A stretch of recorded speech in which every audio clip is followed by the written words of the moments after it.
morning. My name is Shadae Woolcock and I'll be doing a presentation on technology.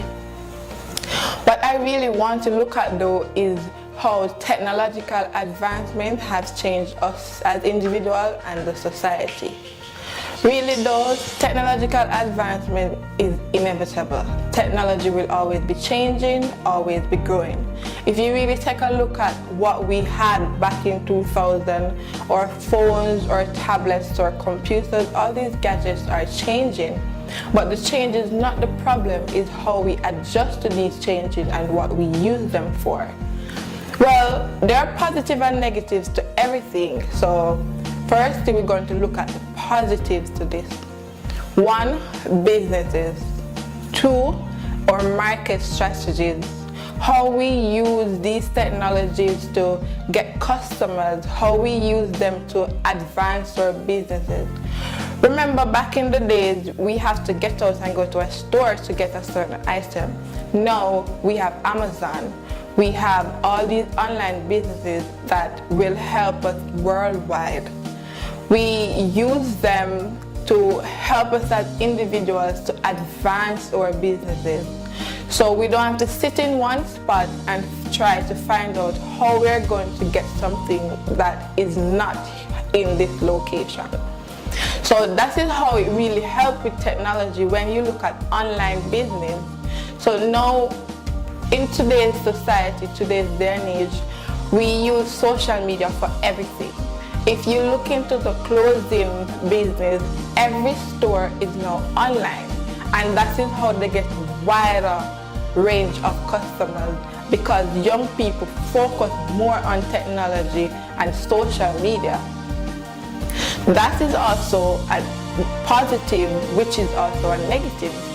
If we look at social media as a broad effects, it really affects us negatively through distraction, bullying, identity crisis.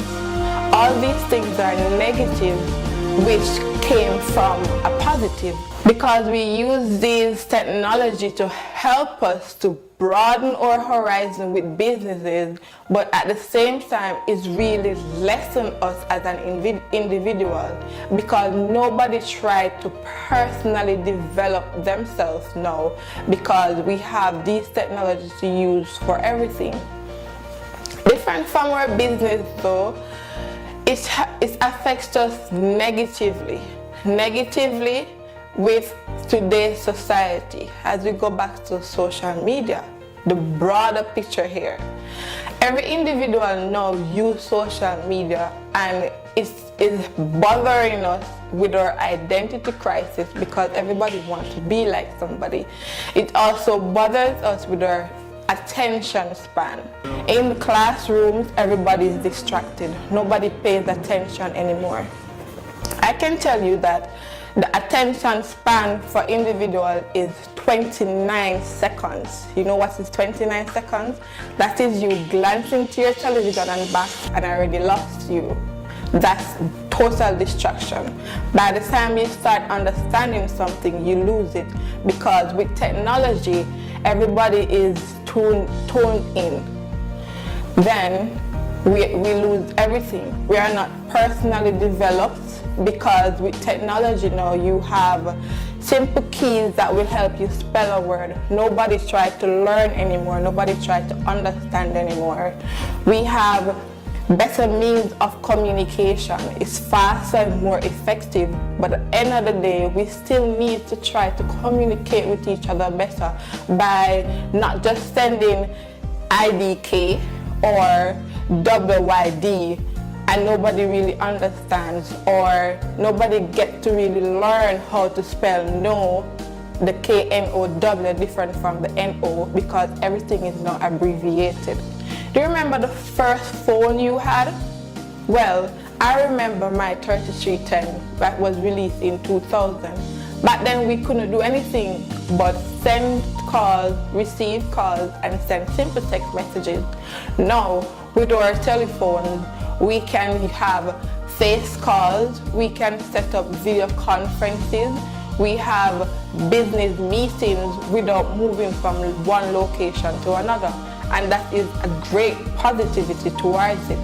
So with everything, we need to understand how to adjust and how to develop better with these technological advancements, and not just looking at it on one perspective. We now need to know that technology will always be changing, and it will always be affecting our society or helping our society. But we as individuals need to just understand that we need to learn how to use it to better ourselves and not just going with the flow. Remember, technology is not changing only society and not only changing the world, but it's changing us as human beings. So we just have to know how to do this the right way.